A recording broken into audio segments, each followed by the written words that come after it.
नमस्कार दोस्तों, स्वागत है आप सभी का एक बार फिर से हमारे चैनल ज्योतिष ग्रंथ गंगा में। नमस्कार, आपका स्वागत है दोस्तों। हमारे शास्त्रों और पुराणों में कई रहस्यमयी मंत्रों के बारे में बताया गया है। यह मंत्र बहुत ही शक्तिशाली और चमत्कारिक है। इन मंत्रों के उच्चारण से हमारे आसपास एक सकारात्मक ऊर्जा का निर्माण होता है। यह ऊर्जा हमारे लिए बहुत ही फायदेमंद होती है। प्राचीन ऋषिमुनि अपनी दिनचर्या में प्रतिदिन इन मंत्रों का उच्चारण करते थे। इन मंत्रों के उच्चारण से उन्हें बल, तेज बुद्धि तथा आत्म शांति प्राप्त होती थी। अगर आप भी अपने जीवन में महत्वपूर्ण बदलाव देखना चाहते हैं तो आप भी रोज सोते समय इन आसान से मंत्रों का जाप करें। ये मंत्र आपके जीवन में सुख, शांति और समृद्धि लेकर आएंगे। यह मंत्र बहुत ही आसान होने के साथ ही इनका प्रभाव बहुत ही चमत्कारिक होता है। सुबह जागने से लेकर रात्रि को सोते समय तक अलग अलग मंत्रों के बारे में हमारे शास्त्रों में बताया गया है। इसके साथ ही हम सभी के घर में जो भी बड़े बुजुर्ग होते हैं वे प्रतिदिन हमें कुछ ना कुछ अच्छी बातें सिखाते ही रहते हैं। घर में अच्छे संस्कार डालने का काम भी घर के बड़ों का ही होता है। हमारे घर में प्रतिदिन जिन नियमों का पालन किया जाता है उन्हीं नियमों पर हमारे घर की परिस्थिति निर्भर करती है। हमारे घर में यदि प्रतिदिन अच्छी बातों का पालन किया जाता है और घर के लोगों में नियमबद्धता हो तो वहां हमेशा सुख, समृद्धि और शांति रहती है। और यदि हमारे घर में किसी भी प्रकार का अनुशासन नहीं है और ना ही कोई नियम कायदे बनाए गए हों, बड़े बुजुर्गों की सीखों को अनदेखा किया जाता हो तो उस घर में हमेशा कलह है और दुख की परिस्थिति बनी रहती है। भगवान श्री कृष्ण ने गरुड़ जी को मनुष्य के आचार विचार संबंधी बहुत ही महत्वपूर्ण ज्ञान दिया है। यदि मनुष्य शास्त्रों के नियमों का पालन सही से करता है तो उसके जीवन से 90% परेशानियां अपने आप ही खत्म हो जाएंगी। शास्त्रों के ये नियम हमारे शरीर को स्वस्थ रखते हैं, हमारे मन को भी शांत रखते हैं। इन नियमों का पालन करने पर आप कभी मानसिक रूप से बीमार नहीं होंगे। इसके साथ ही इन नियमों का पालन नित्य किया जाए तो हमारे जीवन से दुख और दरिद्रता भी समाप्त हो जाती है और परिवार में सुख शांति आती है। आज हम आपको ऐसे ही कुछ शास्त्रीय नियमों के बारे में बताने जा रहे हैं जिनका पालन बच्चों से लेकर बूढ़ों तक सभी को करना चाहिए। इससे आप 1 महीने के अंदर महत्वपूर्ण बदलाव महसूस करेंगे। आप खुद अपने घर की परिस्थिति को अपनी आंखों के सामने बदलता हुआ देखेंगे। इन चमत्कारिक नियमों का प्रभाव ही ऐसा पड़ता है कि व्यक्ति ईश्वर के सानिध्य में चला जाता है और ईश्वर से जुड़ जाता है। तब उसके जीवन से सभी प्रकार के दुख खत्म हो जाते हैं। आइए जानते हैं उन महत्वपूर्ण नियमों के बारे में। दोस्तों, वैसे तो हमारे सभी धर्मशास्त्रों में प्रातःकाल सूर्योदय से पहले ही उठने के लिए सर्वोत्तम समय माना गया है, लेकिन आजकल की अनियमित दिनचर्या में यह असंभव सा लगता है। फिर भी हमें सुबह जितनी जल्दी संभव हो उतनी जल्दी उठने की कोशिश करनी चाहिए।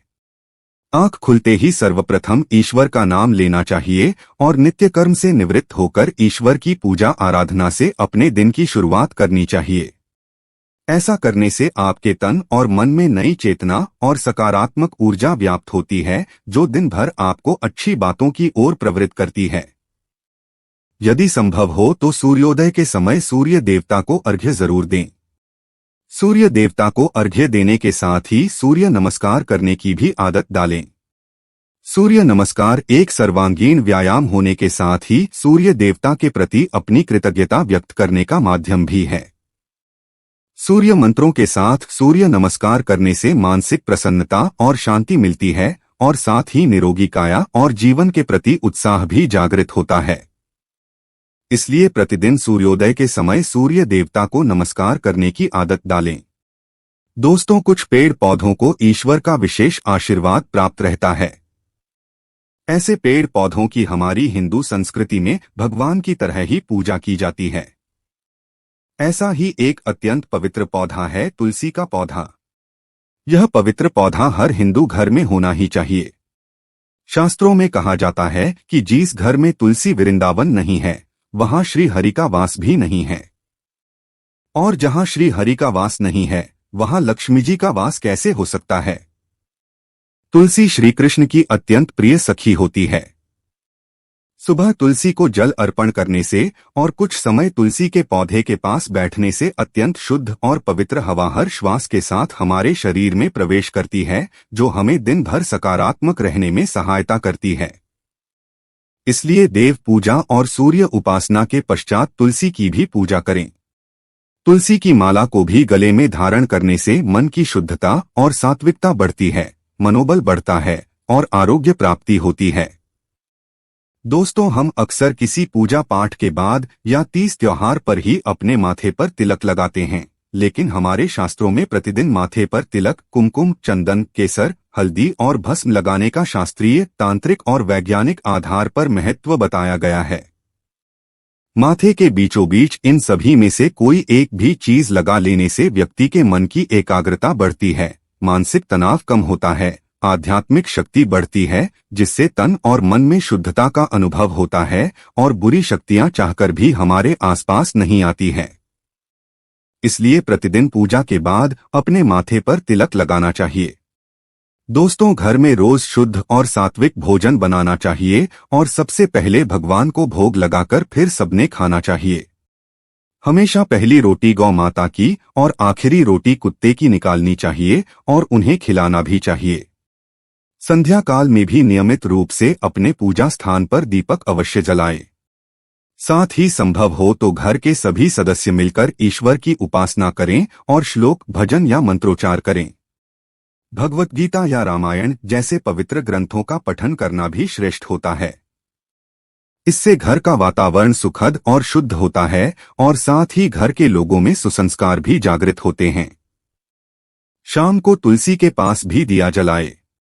घर की सारी नकारात्मकता चुटकियों में दूर हो जाती है।